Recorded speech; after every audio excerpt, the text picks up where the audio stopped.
Hola a todos, ¿qué tal estáis? Vamos a comenzar la clase de hoy de la reproducción, como hemos hecho otros días atrás, respondiendo a vuestras dudas, las dudas que me habéis planteado. Una persona me preguntaba que por qué al principio, los primeros días, o digamos los primeros años de la menstruación, puede ser bastante irregular al principio, ¿no? No durar 28 días. Y bueno, esto tiene mucho que ver con lo que os expliqué el último día de la regulación hormonal. El ciclo menstrual está regulado por las hormonas y depende de dos cosas, de la capacidad de producción de hormonas y de la capacidad de eliminar las hormonas, que recordad que lo hacía el hígado sobre todo, la depuradora central de nuestro cuerpo. Entonces, claro, al principio, en la pubertad, pues una mujer, pues probablemente no tenga la capacidad de producir hormonas perfectamente, tiene que ir poco a poco ganando esa capacidad de producir hormonas. Entonces, pues puede ser el ciclo irregular. Y después también está la capacidad, cómo tenga el hígado esa mujer. Si se cuida, si es una persona que cuida su alimentación, que cuida su vida saludable, pues su hígado depurará muy bien. Si no depura bien, pues tendrá problemas por los dos sitios, por la producción y por la depuración. Si está mal una de las dos cosas, pues los ciclos se pueden desregular. ¿De acuerdo? Bueno, son varias ideas. Otra persona me preguntaba por el flujo vaginal, qué es lo que era y de qué se trata. Bueno, y deciros que todas las mujeres siempre tienen de forma normal una secreción en la vagina, una secreción vaginal que es lo que se llama el flujo vaginal o flujo genital. Sabéis que también os explica, había unas glándulas en la vulva y también en la pared de la vagina y junto al cuello del útero. Todas esas glándulas producen un flujo que además de humedecer o de lubrificar la vagina, también pues, sirven para transportar células muertas, para transportar microorganismos fuera del cuerpo y también sirven de protección. Entonces, ese aspecto del flujo, que parece como un moco, cuando no tienes la regla, pues ese flujo puede tener muchos aspectos. Puede ser transparente, puede ser blanco, puede ser incluso amarillento, y también puede tener consistencia variable, ¿vale? Puede ser de prácticamente líquido a muy espeso. Entonces, el aspecto, la cantidad del flujo varían de una mujer a otra. O sea, no hay que preocuparse por eso. También varía incluso dentro de una misma mujer, pues según los días del ciclo en los que esté. Por ejemplo, normalmente es más abundante y más transparente cuando la mujer está ovulando, que más o menos recordad que es la mitad del ciclo. Y sin embargo, es menos abundante o a veces casi inexistente cuando en los días anteriores o posteriores a la regla. O sea que eso, el flujo. ¿Cuándo hay que preocuparse por el flujo? ¿O cuándo da síntomas de que algo puede no estar funcionando bien? Pues si ese flujo huele mal, si tiene, por ejemplo, si te pica o si te escuece, si cambia de color y se vuelve así como verdoso o grisáceo, si aparecen grumos, si hay sangre y no es la menstruación, ¿vale?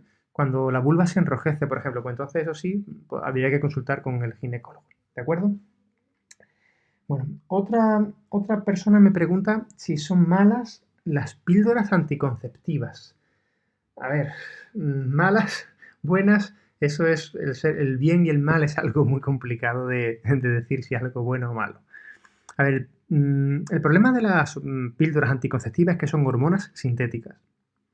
Si tú tienes problemas en eliminar las hormonas ya de forma natural, como expliqué el otro día, porque tu depuradora central no funciona bien y le metes más hormonas sintéticas, pues imaginaros el problemón que puede ser eso para tu hígado, ¿no? El tener que depurar mucha hormona, muchas más hormonas de la que tiene. Entonces, yo personalmente, es una opinión muy, muy personal, yo no recomiendo introducirse hormonas sintéticas extra cuando tienes una forma de regular tus hormonas tú sola. Como método anticonceptivo, pues es un método usado y muy respetable. Pero hay que tener cuidado con prolongarlo mucho en el tiempo y nunca olvidar que son hormonas sintéticas. Pero cada mujer es libre de hacer lo que quiera y como quiera. De todas formas, si os parece bien, de esto vamos a hablar más adelante cuando tratemos los métodos anticonceptivos, ¿vale? Y hablaré un poquito más de en qué consiste exactamente este método de la píldora, ¿de acuerdo? Pero mal o bien, eso tiene que decidirlo cada persona en un momento de su vida y siempre aconsejada por un ginecólogo. Pero ahora sí, os digo, ¿no? Hay muchas veces que los ginecólogos mandan estas píldoras para regular las hormonas. Y mi opinión es que a veces no se fijan en que el problema es lo que os dije en la clase pasada, que el hígado no está eliminando bien las hormonas del cuerpo y luego encima se le echan más hormonas encima. Bueno, son reflexiones mías personales, ¿de acuerdo? No digo si son buenas o malas porque eso no podría decirlo nunca jamás. Y la última pregunta dice que qué pasa si una mujer que está embarazada ovula, si eso es posible, si eso se puede dar. Bueno, eso es una cosa muy rara, ¿vale? Pero sí, efectivamente existen casos que se han definido así y el nombre técnico se llama la superfetación. Fijaros el nombre, ¿no? La superfetación. Y eso es muy raro, ¿vale? Es muy raro. Sin embargo, hay otros animales que sí ocurre con mayor frecuencia, ¿vale? Pero bueno, eso se llama la superfetación. Y esto es cuando una mujer ovula ya estando embarazada. ¿Por qué? Porque evidentemente tiene que haber una alteración hormonal, una alteración en la regulación hormonal. Y esa alteración en la regulación hormonal pues provoca que la mujer ovule. Normalmente tiene que ser para que esto acabe en otro embarazo en los primeros días, ¿vale?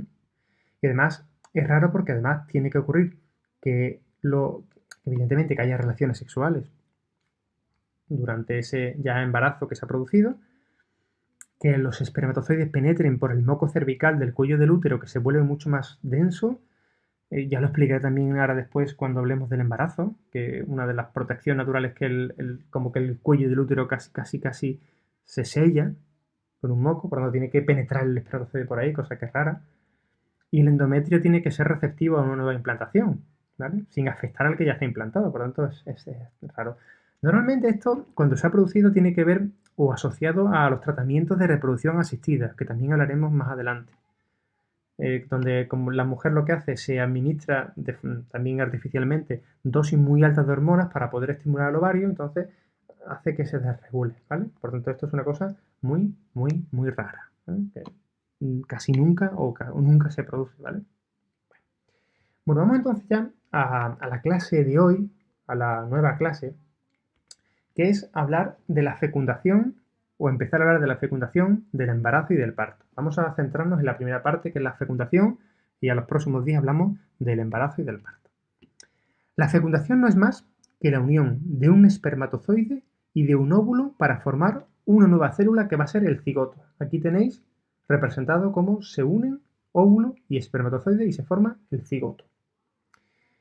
Ese proceso siempre tiene lugar en las trompas de Falopio, donde un único espermatozoide, de todos los que llegan, pues llegan mucho, pero solo uno va a ser el que atraviese la corona de células que protege al óvulo, que perfore su membrana y que una vez que entre fusione el núcleo del espermatozoide con el núcleo del óvulo. Tengo que deciros como dato curioso que después de una eyaculación del hombre dentro del aparato reproductor femenino, los espermatozoides solamente están vivos y con capacidad para fecundar un óvulo en torno a 48 a 72 horas. Solamente eso, nada más. ¿Y el óvulo? ¿Cuánto tiempo sigue vivo? Pues después de ovular el óvulo está fértil de 12 a 24 horas. Por eso fijaos que realmente las mujeres que tengan un ciclo menstrual muy regular, ¿sí? En torno a 28 días, las relaciones sexuales que se produzcan justo en la mitad del ciclo son las que tienen una mayor probabilidad de acabar en una fecundación. Porque si se ovula al día 14 y el óvulo dura vivo 24 horas, pues ahí es cuando va el óvulo a estar fértil. Hombre, hemos dicho que el espermatozoide sí dura hasta 72 horas, por tanto, relaciones sexuales que se produzcan 72 horas antes, pues sí también podrían acabar en un embarazo. Pero fijaros que realmente la mujer es fértil muy poquitas horas durante el ciclo, ¿eh? Hablo de horas. Sí que es días, pero muy poquito. Pero cuidado, porque hay muchas mujeres que el ciclo menstrual no es tan regular. Entonces, esto no se puede saber cuándo vas a ovular, exactamente. Y ojo, porque incluso en las mujeres en las que el ciclo menstrual es regular, hay muchísimos factores que pueden alterarlo. He hablado de alimentación, de emociones, de mil cosas que pueden alterar el ciclo. Por tanto, cuidado con utilizar esto como método anticonceptivo, porque puede fallar. Y de hecho falla.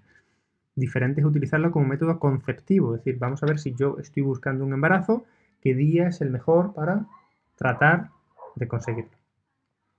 Bueno, una vez que se produce la fecundación, el cigoto se comienza, como veis aquí en el dibujo, a desplazar hacia el útero. Y durante este trayecto se va multiplicando, ¿veis?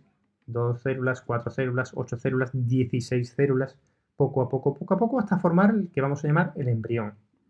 Una vez que el embrión llega al útero, penetra en el endometrio, lo tenemos aquí ya, y se implanta. Y empieza a emitir unas ramificaciones muy finitas, ¿vale?, que unen su envoltura con el útero. Aquí lo tenéis. Este proceso se llama anidación. ¿Y cuándo ocurre? Pues en torno del día 7 al día 14 tras la fecundación. O sea que estamos hablando de si la ovulación es el día 14, pues esto en torno al día 21 del ciclo, día 28 aproximadamente del ciclo de la mujer. Y os cuento una cosilla. Las membranas que se desarrollan alrededor del embrión secretan una hormona humana que se llama la gonadotropina coriónica humana. Repito, ¿vale? Para que lo apuntéis si queréis. La gonadotropina coriónica humana. Esta hormona lo que hace es estimular al cuerpo lúteo para que siga actuando, para que, recordad, lo dije, cuando hay embarazo, el cuerpo lúteo sigue produciendo hormonas para que la ovulación se pare.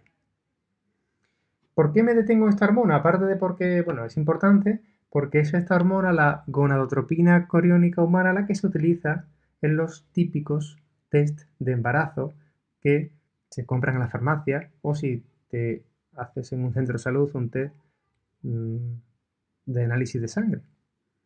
Se utilizan como método indicativo de embarazo, porque si te produce esa hormona, que la produce el embrión, y esa hormona se detecta en orina, quiere decir que puedes estar embarazada. Vamos, que estás embarazada, si se detecta. ¿Vale? Esta es la hormona que se utiliza en los test. Ya digo, se produce a partir del día, más o menos, vamos a poner 28 del ciclo. Para que luego eso se detecte bien en los análisis de orina, mínimo una semanita más tiene que pasar. Por lo tanto, es conveniente que una mujer se haga el test de embarazo cuando tiene más o menos a partir de 7 días de la primera falta. O sea, de la falta quiere decir que le tenía que venir la menstruación y no le ha venido. Entonces, cuando ya puede haber una cantidad grande, una concentración importante de esta hormona en orina. Antes puede haber también, pero pueden dar falsos negativos, ¿vale? A lo mejor te haces no te viene la regla, primer día, te haces el test y no sale nada, pero puedes estar embarazada porque todavía la cantidad de gonadotropina coriónica puede ser muy bajita y no se detecta todavía en la orina. Bueno, termino la clase ya rápidamente. Deciros que a partir del momento de la anidación desaparece la menstruación, como dijimos. Desaparece la producción de óvulos para imposibilitar una nueva fecundación hasta que se restablezcan todas las funciones después de que nazca el bebé. Aquí lo dejamos por hoy, ¿vale? Ahora os dejo unas preguntitas y, como siempre, os mando muchos besos y muchos abrazos. Nos vemos o nos escuchamos la semana que viene.